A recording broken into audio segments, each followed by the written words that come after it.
Well, just as the Wisconsin-Michigan game was going to be one style of football, smash mouth, now we got Oklahoma State traveling down to Austin to play Texas.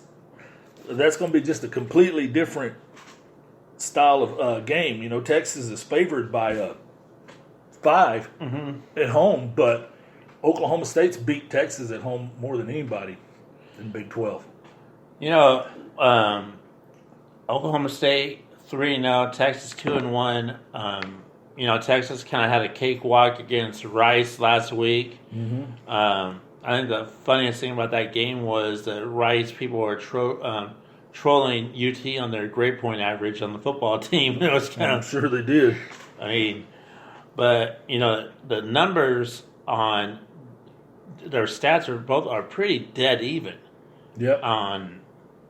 That's one thing I kind of comment. I think it's going to be a very mid-scoring game. They are playing in Texas. But you're right. Oklahoma State has beat them a lot at home. Sure have beat them a lot in Austin. And if Texas loses to go 2-2, there'll be some screaming Longhorn fans coming down. Well, when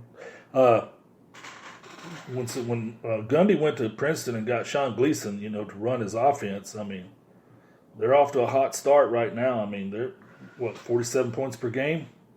That's pretty good, and the Cowboys are in the top 10 in some offensive categories, and they're number 1 in red zone offense. They're 11 of 11, 8 TDs, 3 field goals.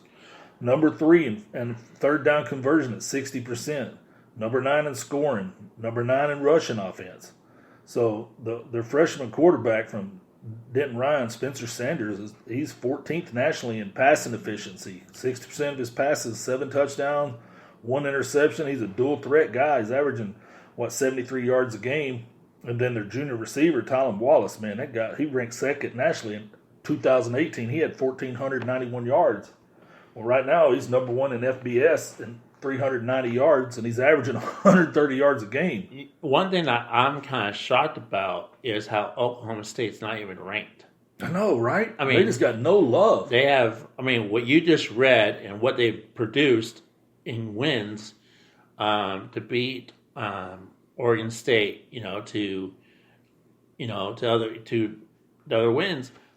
But, if you look at the top 25, where would you put them? If you could put them anywhere right now in the top 25, where would you rank them? I'd certainly have them in the top 15. I'd have them ahead of Oregon. But I want to think about this. Who's the leading rusher in the nation right now? Chuba Hubbard. These guys. Nobody even knows these guys. He's the guy against Tulsa. He had 32 carries, 256 yards, averaging 8 yards a carry, and he had touchdown runs of 75 and 30 yards. And dude, this guy's just. I'm telling you, man, this guy. So he's got 521 yards rush. He averages 173 yards a game. And this team's not ranked. No. That's the thing that gets me. It's like the way they're performing, I would rank them, in the 20 to 25 ranked area. Because there's some teams in the top 25 don't belong in there. You can see it right there, Yeah. I think their defense is a lot better. They're ranked 61st in FBS right now, which is better than they were. So if there's going to be a Achilles heel, it's going to be their defense. Don't get anything wrong with the Longhorns. They definitely bounced back against the loss to LSU. They pretty much creamed Rice. But, these next couple of weeks is going to be a do or die for the Longhorns on their season. Well, here's something for you. They've won 5 straight games over Texas and Austin. Hello? Dude, this is... Yeah, it's going to be exciting to watch. I don't know if I'm ready to pick them over Texas, but statistically speaking, they're dead even. Well, Ellinger's a great quarterback. I mean, he doesn't look pretty when he throws or anything, but dude, he's got 11 touchdowns, and he's almost got 1,000 yards passing already. Ingram, the running back, is not really, he's not all that. I mean, 181 yards, 3 touchdowns for the season, and Duvernay's got 269 yards receiving. But man, I don't know which way to pick on this. I mean, when I saw Texas play LSU, which was a home game, they were right there in the fourth quarter. They had a chance. Yep.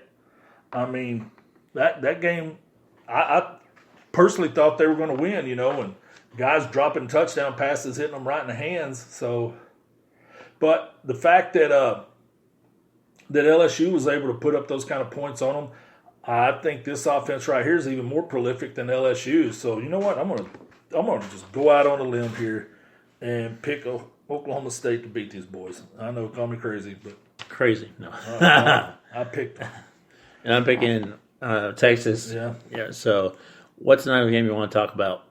Well, there's a big one, and Notre Dame at Georgia. And ESPN Game Day, don't be there broadcasting live, so definitely should be a good game. Yeah, it will. Yeah, this one's going to be interesting. The hype, the hoopla. Even though Notre Dame hasn't really been Notre Dame for decades, they still generate a lot of interest when they're good, especially when they're undefeated like they are this year. And then, it's a big deal them coming to play you. When you get them in your home and home, man, that's a big deal. I mean, you look at them, man. Their quarterback Ian Brooks, their leading rusher and passer. He's not bad, man. 553 yards passing and 6 touchdowns. And then Georgia, Jake Fromm, a lot of people think he's a marginal first-round draft pick in next year's draft. So running backs are Swift, 31 carries, 290 yards. That's prolific. One thing is also the points per game is pretty much dead even. Yeah. 50.5 to 49.3. Points allowed, Notre Dame was giving out 15.5 points and Georgia 7.7. So this is a very tight. But you have to take in consideration who Notre Dame's played. They played Louisville and UNM. I'm like, Yeah, now we had a bye already, so they've had plenty of time to get ready for this one, haven't they? But it's going to be a carnival atmosphere there in Athens, and but it's not like they've went out and played anybody either. Georgia's played Vanderbilt, Murray State, and Arkansas State. I'm like, okay, so this one's going to be a different for both teams because they're going to be playing people equally as physical as they are, and that's going to lead to injuries and stuff. But how do you see it? Do you think that Georgia beats them by 2 touchdowns? That's what they're favored by. Not what FanDuel was saying, 13.5 points? 13.5.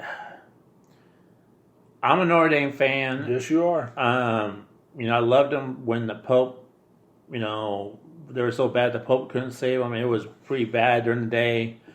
I'm iffy. I want to say probably Georgia. Yeah. And I know that's a little different for me not to pick Notre Dame, but their offensive opponent at home is a CBS game, and a CBS night game, which is really rare to see this early in the season. Normally it would be on NBC or ESPN, so it'd be a CBS game. Though I think it's going to be high scoring, maybe 42-34. Really? Because, man, that's, Georgia's only giving up 7 points a game. But, it's going to be some, with the dual purpose quarterback like Notre Dame has, that usually gives fits to defenses. But, like I said, both of them's had a week or two to get ready for this. So, well, Notre Dame's been off for 2 weeks. Well, they lost. They played last week, and then they were off a week before. Right. So they're all healthy. Not that many injuries. I'm going to go with Georgia on this. I just think, the Georgia, they can run the ball. They got NFL caliber running backs all over the place. I mean, they just recruit so well. Their quarterbacks and NFL player. I think they'll beat them. I don't know if they'll cover, but it's going to be fun to watch. And can't wait for Saturday night to get here to sit and watch this game, because this one's going to be a lot of build up to it, and I'm looking forward to watching it. But I'm going with Georgia. So, what would you talk about the outlook for this next week's game? What are you looking at after what we talked about? I've already went over the ones. You're going to have the Georgia-Wisconsin games, which promises to be an old-fashioned, run between the tackles slugfest. And then you got the high-flying games with Oklahoma State going to Austin. Then you got some teams with something to prove, with Texas A&M coming off a loss 2 weeks ago, playing against Auburn, who hasn't played anybody but, one Oregon team. Then, you got the contrasting styles of Boise State and Air Force, which, that promises to be a thriller.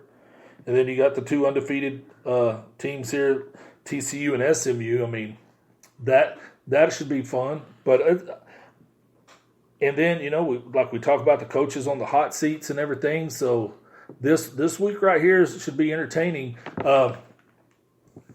There's so much happening. Guys coaching for their jobs, coaches hearing whispers, AD, I didn't hire this guy, it's not my guy, or this guy's under-delivering. But it's just, you hear all that, but when you turn on the TV and you hear the crowds, these college fans are just so much more excited than NFL fans. It's just magic. I mean, I love college football, and this Saturday it's got a slate of good games. I mean, so what are your two games that you would just stop everything and watch if you had? Georgia, Notre Dame, and Texas and Oklahoma State.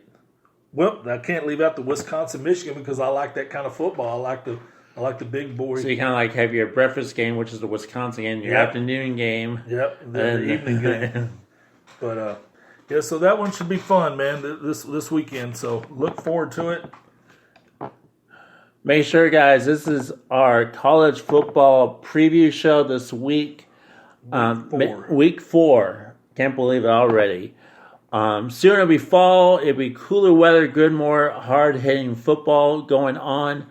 Make sure you guys subscribe to our YouTube page, Facebook, Instagram. We are on all the podcast platforms, so check us out. Tell your friends. Thank you for listening to VIP Sportsnet College Football Preview Show.